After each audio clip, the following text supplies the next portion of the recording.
Akidim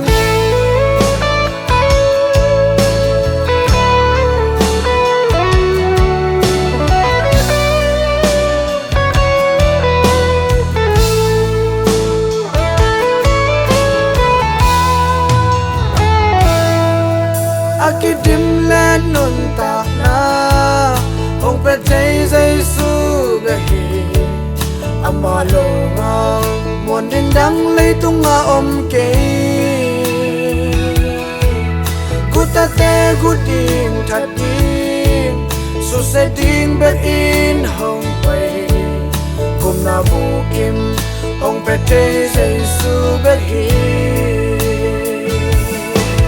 Kamu mai na timin man pasisan ng buwa pasyenta pa tunaw sa isu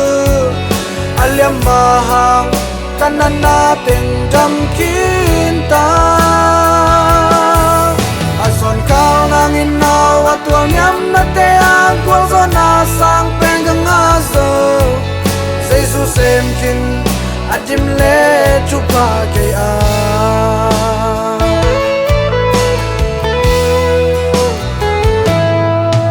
Akidim let nun tak na Hong pe chay dây su ga hi Mi te muôn sang Dây su bên muôn điên hoi do hi Các khá bếc hong gum hi kê Các bùm pi dòng hong gum hi Lê lê vạn a Dây su lô gum pa kê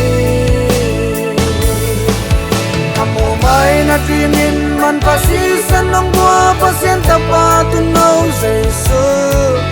Alyam mahang kanan natin damkinta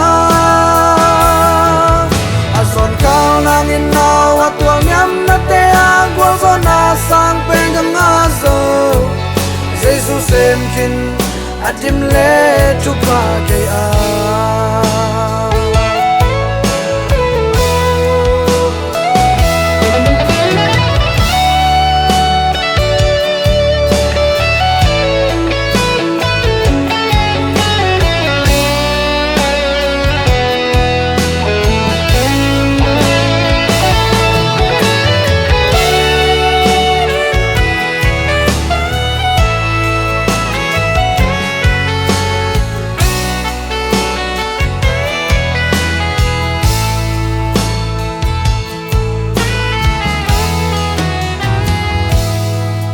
Akidim let nun tak na Hong pe chay dây su ga hi Thu kham ham siat Tàu dây su tung ki xuân khin hi Satan tu nay na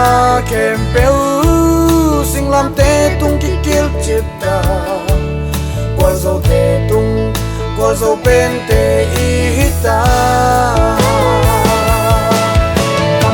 Ay na timin man pasisan ng buwa pasyenta pa tunaw sa isu Alyam mahang kanan natin damkinta Ason kau nangin naw at wanyam na te agwal so nasang penggang aso Sa isu semkin